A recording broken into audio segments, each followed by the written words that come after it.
about Zionism? Because apparently Ethan Huda has a whole army. She has a lot of loyal supporters. So people. Olivia returns to the H3 podcast full time. This was so fun. Thank you for having me. So it was so much fun. It was amazing. I'm just always so happy when you're back in here, and it's been so sad since you left, but it's just always such a ray of light when you come back here and we do these together. So I wanted to ask you, do you want to come back permanently? Do you want to come back on the crew? I want to come keep hanging out. So this is actually an announcement. Olivia is coming back to the show. Oh my God.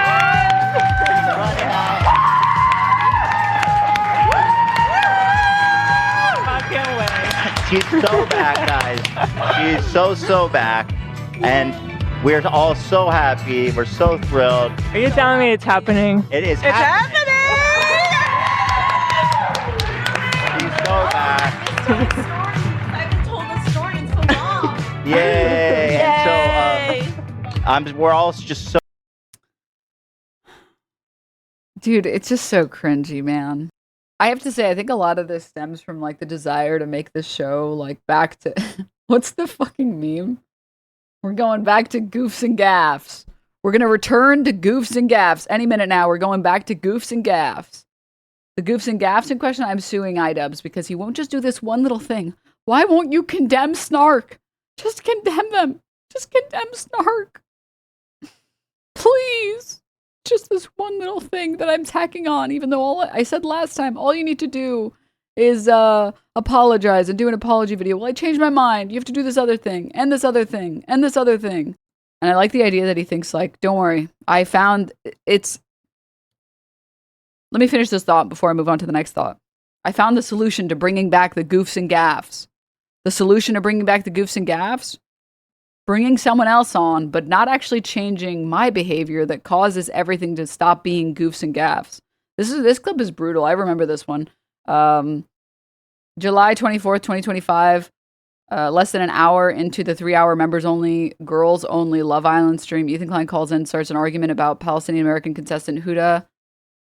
And then it leaves Olivia in tears and walking off the set for the rest of the stream. I can actually call it crash out because she was all in with this guy Jeremiah. Go then, just go be with your child now. Oh, but then she stayed. Mom can't live. Oh, I know that call. Ethan, you're there. You're on the air. Hello, can anyone hear me? Yes, now we can hear you. He's in the I was gonna say that I don't really get what anyone could possibly like about Huda. Okay. Thank you. He's like, I don't know if you guys know, she's a fucking Arab. Yeah, this was important enough to call in and interrupt the show flow? Yes, it's very important, Dan. Interrupt, Dan. I don't know. I'm adding to the conversation. Stand on. Also, man, holy shit, dude. It's a girls only podcast and you're like, everyone needs to know my opinion right now. Business, Ethan. Why? From what I saw. AB, if you're afraid of subreddits, then that's not... we don't care about that here. No, dude. Half the internet, dude. I'm the anti-Semitic Zionist. Don't you know? Everyone, half the internet calls me anti-Semitic yesterday. They're half Zionist. No, I don't care. Why are we talking about Zionism? Because apparently Ethan Huda has a whole army. She has a lot of loyal supporters. So people are afraid to call her out. Yeah. Why? Because she has a Huda army apparently. Fuck the army. The Huda army. I don't. You know, they all have bad not eyelashes here today. You know who's not here Well, today? let me just say. You know here's who's my doing case something about else? Huda. Ethan. Ethan Hold on, decided he didn't want to be here for this conversation. I'm here now. And I have something important You're not to though. say. You're not here. I don't see you. I don't see you. Yeah, I remember she ended up, this isn't even the clip that it happens, but she ended up like leaving in the middle of the episode. I don't know why it's not this clip, but whatever.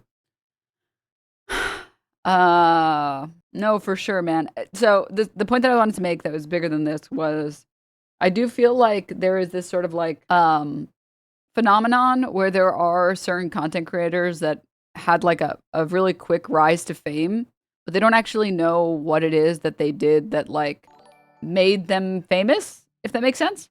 Oh, also, hi, Shaitambo, welcome. And so they Like, I think Jenna Marbles is a good example of not that, or a good example of like the opposite of that. I feel like Jenna Marbles had a good understanding of why people liked her, why people watched her, and then she capitalized on that and constantly changed and evolved as a YouTuber to match the demands of the people, right? This is the same thing sort of like with, I almost said magicians, musicians, where good musicians will retain the core style of their work, but it'll constantly change and evolve, so it's not the exact same thing over and over and over and over again, right? And I do think that there are some creators that fail to understand this, and I think Ethan is one of them, where I think he genuinely doesn't understand that the reason that people, I think the reason that a lot of people began watching Ethan was because he was a silly guy who didn't take himself seriously, and he was like the resident idiot, but he was like the well-intentioned resident idiot, and he didn't pretend to be anyone else. And then I think like after the October 7th stuff, he decided that he wanted to be like a serious political commentator, and then he was mad that people weren't like taking him seriously. And then it sort of devolved into this like ego that he developed about everything, that he knew better than everyone else around him. And like, I think this is like a good example of sort of that idea as well, where it's like, this is an episode that's supposed to be like a girls only episode where they're talking about Love Island, and they're talking about the cast or whatever, and you don't care to show up in person because you think that the episode is boring, or you didn't want to, or whatever reason. I'm not going to speculate on why, but you get so mad that you're not part of the conversation that you call in because it's like, well, everyone has to care about my opinion, of course, right now. This is, even though the podcast episode was not marketed this way, I am going to show up and I'm going to do what I want. And like that ego is like vibe killing. It's like, it's literally like the goofs and gaffs were in the room and then you killed them. And it's the same vibe with the lawsuit. It's like, how is this bringing back the goofs and gaffs? Like what? It's almost a little comical though. I don't know if this would be depressing for Ethan Klein to find out or whatever, but how do I explain this story or these stories? I have some friends in my life where they are very, when they introduce me to other people, they'll say, oh, she's great. She just won this lawsuit against this like stupid, evil person. And they'll be like, whoa, you're in a lawsuit. Like, who are you getting sued by or whatever? And my friends will say like, do you know Ethan Klein? And they'll say like, no. And they'll be like, do you know Trisha Paytas? And they'll say, yes. And they'll say, do you know the Frenemies podcast? And they're like, yeah. And they'll say, that guy. And they're like, oh my God, he's still around. Which has got to be brutal. Now, admittedly, the sample size is women. So I think more women would know about Trisha Paytas than would know about Ethan Klein. But that is a brutal way to get introduced, I think, in those conversations.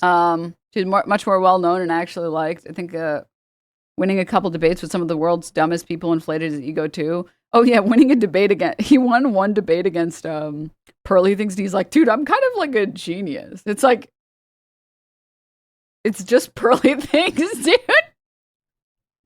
She made Anna Kasparian look good. Like, hello? It's not exactly an impressive feat. Her response to Anna Kasparian at one point just became, oh, the nagging. You're just nagging me now.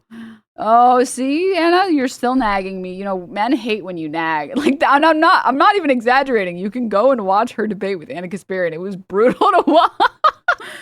Oh. XQC owned his ass with the "your whole house on my wrist" comment. No, I think he owned him when he started doing the worm. Remember this video? Ethan comes back from the bathroom, instantly ruins the vibe by yelling. Dude, stop. I have to say, no. Playing it in this format it doesn't do it justice. You know what does it justice? The Amon animation video, which I gotta say, remember when he didn't watch the Amon animation video and he's like, I think it might be anti-Semitic, so I can't watch it. No, where is it? It's like, yes, we are shit. I have spent every waking moment on this project, except for when you take care of your kids, right? I don't think Hassan knows what's coming. Here it is. This is everyone talking about. I'm about to hit Celestial night. Where you at? I wanted to say that Hassan is the human embodiment of the Che Guevara shirt sold at Hot Topic. He is that personified. Were you thinking about that in the bathroom? Yeah. I would love to open this. Where you at? Celestial? Yeah. What is that? I don't even know what that is. That's what it's called, right? The one after Celestial. Grandmaster? Celestial. I'm busy taking care of my pregnant wife. Oh, boo. I hear that. I hear Topic. He is that personified. Were you thinking about that in the bathroom? I did. Yeah. You cooked on that one.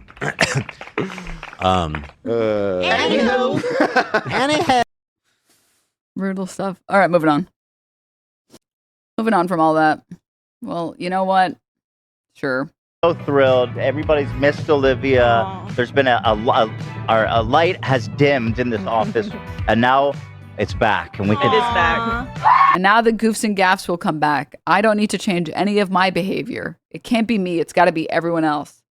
It's that all my co-host are unentertaining. We got to get someone else. That's why. It's like, okay, sure, man. Well, whatever you say, I guess. Whatever you say. It's awesome that everyone else can see it, but Ethan Klein will never. It's an incredible display of arrogance, I suppose. I have to say, by far the funniest outcome about all of the Ethan Klein stuff is that everyone in the H3 audience was so gleeful about him like lighting a cigarette and being like, I'm going to sue these creators to build generational wealth for my lawyer.